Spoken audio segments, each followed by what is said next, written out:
aula agora. Hoje nós vamos começar a tratar aqui da questão ligada ao impacto da colonização no Brasil sob o ponto de vista da administração, tá? Veja, até agora nós vimos tudo sob o ponto de vista econômico. Agora nós vamos começar a ver sob o ponto de vista administrativo. Bom dia, Ian. Nós não pulamos a aula 41, tá, pessoal? Quer dizer, pulamos. Nós vamos voltar na aula 41 depois.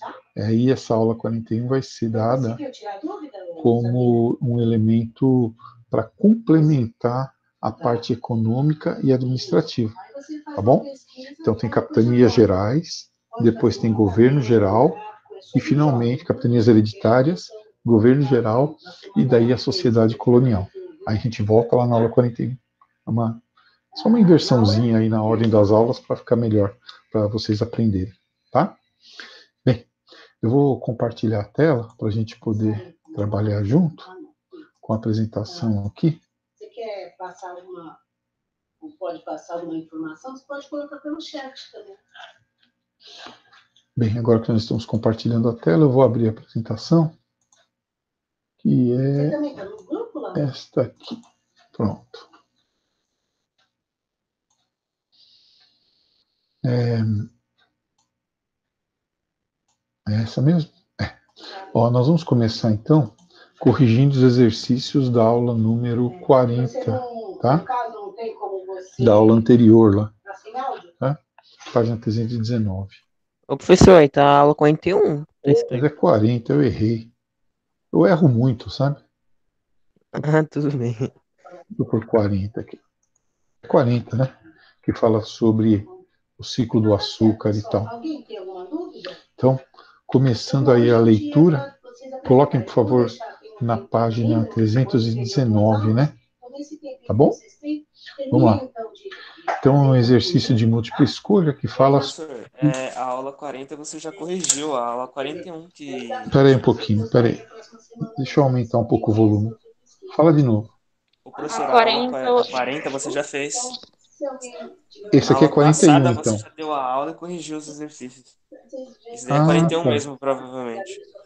Mas eu não dei a aula 41 ainda. Não. Ah, então eu comi bola. Essa é da Então, sociedade colonial. Vamos para frente, então. Depois eu vejo o que aconteceu. Vamos lá para a aula 42. Obrigado, viu, gente? Vocês estão mais organizados que eu. De nada. Ó, brigadão mesmo. Tá aí. Capitanias hereditárias, página 3210. Olha lá, página 321, aula 42. As capitanias hereditárias. De novo, Dom João III. Lembra dele?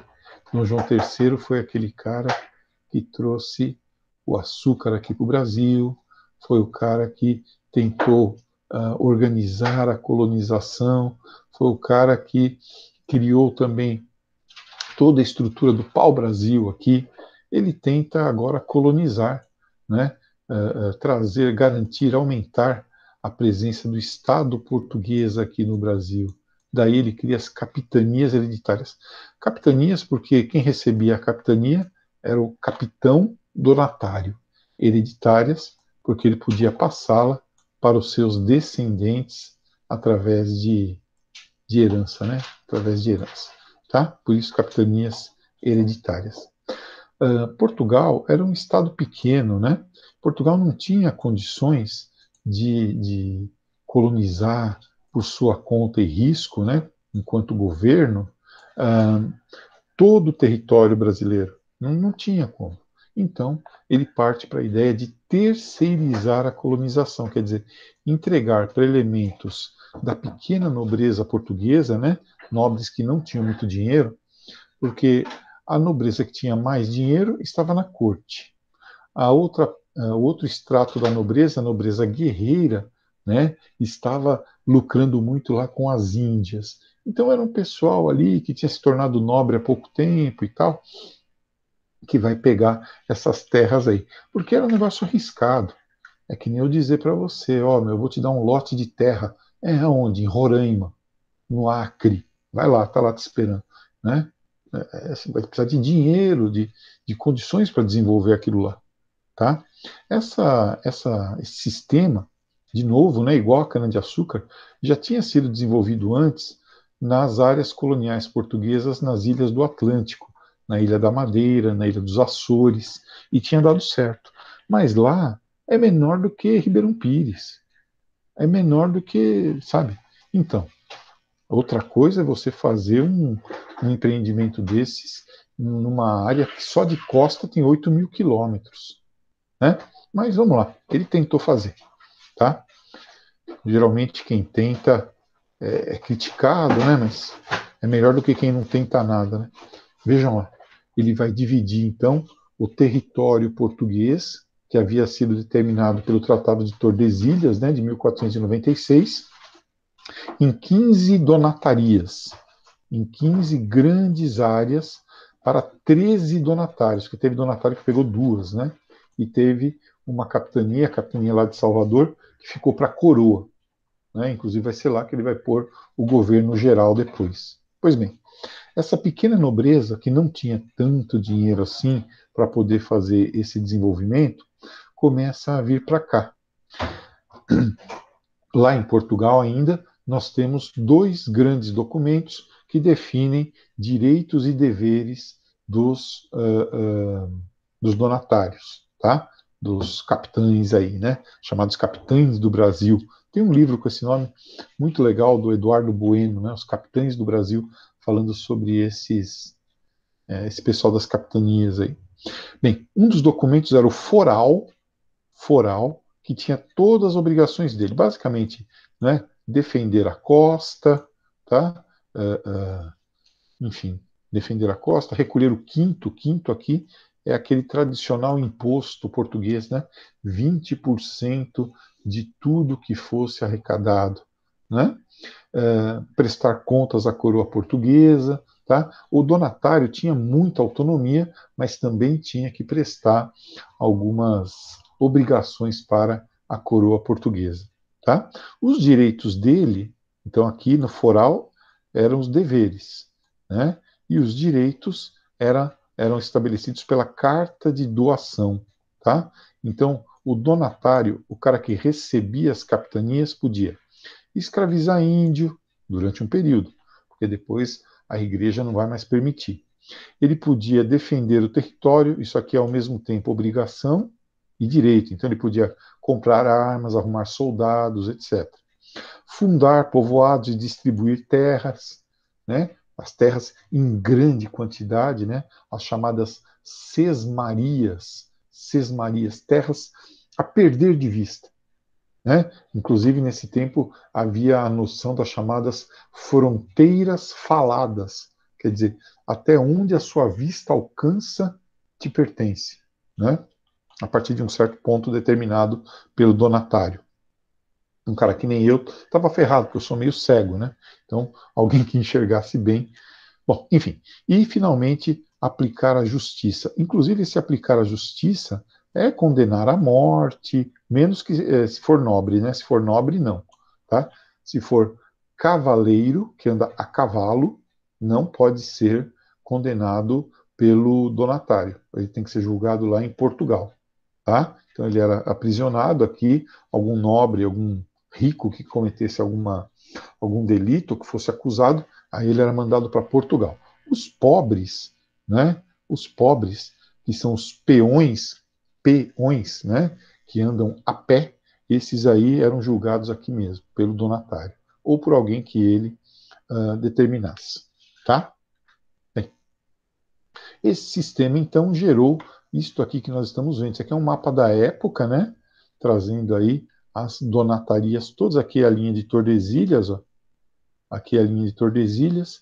Eles erradamente achavam que o Rio da Prata já estava aqui, né? Na verdade ele estava mais para baixo. E se você for pegar este mapa e transferir para os dias de hoje, vai formar alguma coisa mais ou menos assim, né? Então, nós temos aqui as capitanias hereditárias no mapa atual do Brasil, né? Então, olha, capitania de São Vicente 1 e 2, tá vendo? Então, duas capitanias para o mesmo donatário, né? o Martim Afonso de Souza, né? A capitania da Bahia, que pertencia a Portugal. Essa daqui eu preciso que vocês prestem atenção nela. Pernambuco. A capitania de Pernambuco vai prosperar. E a capitania de São Vicente, essa aqui é a número 1, também vai prosperar. Tá? Essas duas vão prosperar. As outras 13 vão ser um fracasso de público e crítica. Tá bom? Ok? Então vamos lembrar disso, hein? 13 casos de insucesso, 2 casos de sucesso. Né?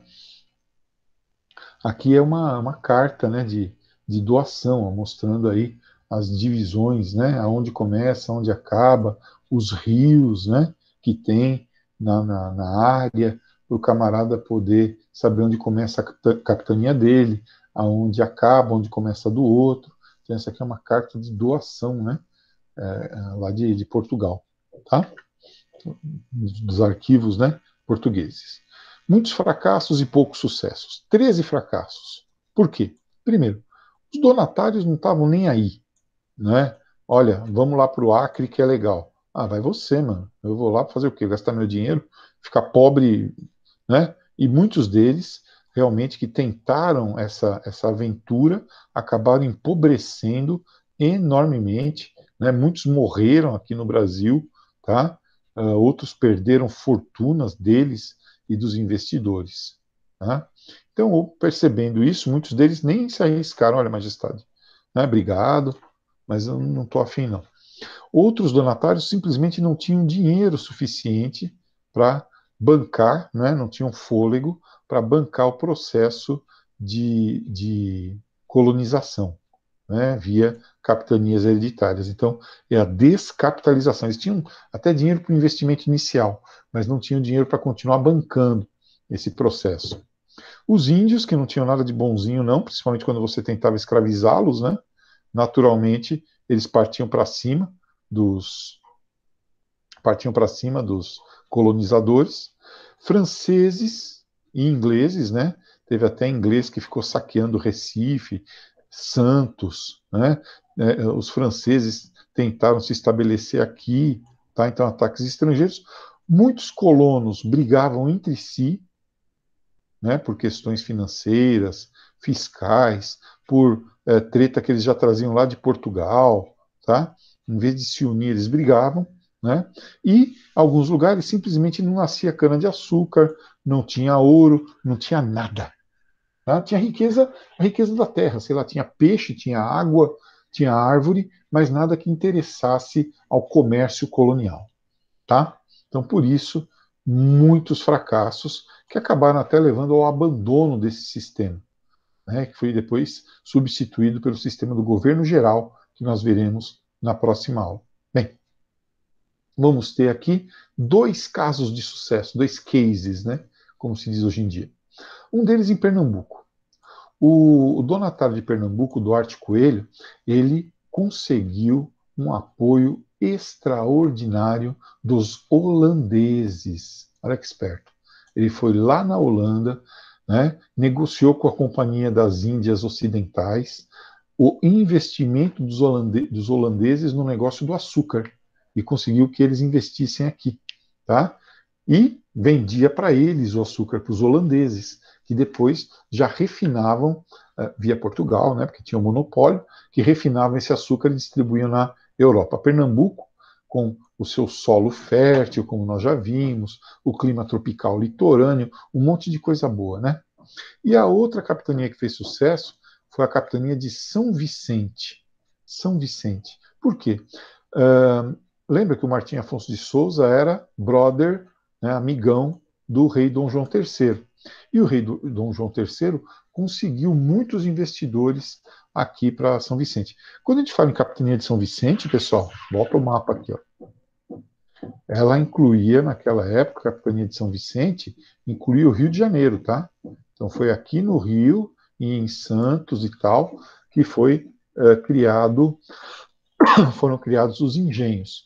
Lembrando também o primeiro engenho criado no Brasil, que está tendo exploração arqueológica lá em São Vicente, vocês podiam visitar, né? É o engenho do governador, ou engenho dos Erasmos, tá? Eles estão fazendo escavações arqueológicas lá, né? Muito legal o trabalho que a USP está fazendo lá em São Vicente. Bem, então, graças ao apoio da coroa portuguesa, São Vicente também fez sucesso, tá bom? Só que são 2 sucessos e 13 insucessos. Logo, é hora de transferir isso daí para o governo geral, tá? Porque do mesmo jeito tá ficando tudo deserto, tudo cheio de índio, cheio de francês, atacando esses caras, atacando Pernambuco e São Vicente, arriscando até o que tinha dado certo. Então, vamos lá. Vamos colocar o governo geral instalado em Salvador, tá? Que vai ser o nosso governo central. De qualquer maneira, vai continuar existindo o sistema de capitanias nominalmente com poder local até o século XVIII. Então, é uma estrutura de poder, né? O central, depois o poder regional e depois o poder local. Tá vendo? O poder começa, então, a se estruturar aqui no Brasil. Tá?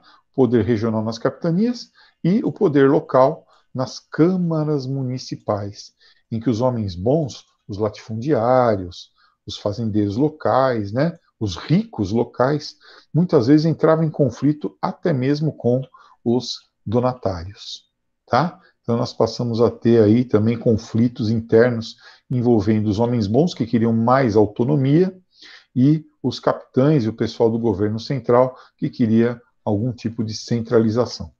O fato é que o governo geral vai acabar se impondo, né? Depois de muita luta, muita acomodação, nós vamos ter aí o governo geral se impondo. E o sistema de capitanias vai caindo em desuso. Certo? Bem, aí sim nós temos os exercícios dessa aula. Né? Vamos lá. O primeiro exercício diz assim: observe atentamente o mapa a seguir, aquele mapa que nós já vimos, né? Ele representa, muito fácil, né, pessoal? As capitanias hereditárias de Dom João III, né? Para tentar alavancar aí o povoamento do Brasil, né? Então, isso é do século XVI. Sesmarias são os terrenos que os donatários davam para as pessoas de sua confiança, tá? Câmaras municipais eram as áreas de poder local. Estados administrativos é uma invenção que não tem nada a ver do cara, e a interiorização não também, porque essas linhas aqui, ó, revelam um total desconhecimento dos portugueses sobre o que tinha no interior. Vejam, o mapa do litoral está super bem feitinho, bonitinho, né? Até naquele mapa antigo. Esse mapa antigo, ó, olha o litoral que bonitinho que ele está, né? Só que as ideias dele sobre um rio que ia lá para o interior, e o Rio da Prata ser aqui no Brasil, e essas linhas retas demonstram desconhecimento dos portugueses sobre o que havia no interior, né? Não conhecimento, interiorização aí e avanço das fronteiras. Isso só vai acontecer depois, com os bandeirantes, tá? Depois tem o segundo exercício. Entre os donatários das capitanias hereditárias não havia nenhum representante da grande nobreza. Então, os nobres endinheirados, né, não queriam entrar numa barca furada dessas, né? Não queriam se arriscar, tá? Por que não? Essa ausência indica que haviam possibilidades de bons negócios lá em Portugal, na África e na Ásia, e bem menos aqui no Brasil. Por isso, alternativa I, nessa daí. Certo? Na próxima aula, nosso próximo encontro amanhã, nós vamos tratar da questão do governo geral, tá bom? O governo geral aqui do Brasil.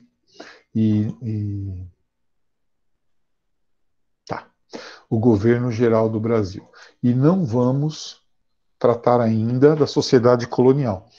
A sociedade colonial merece uma atenção maior da nossa parte, né? Por isso a gente deu essa reestruturada aí na ordem das aulas.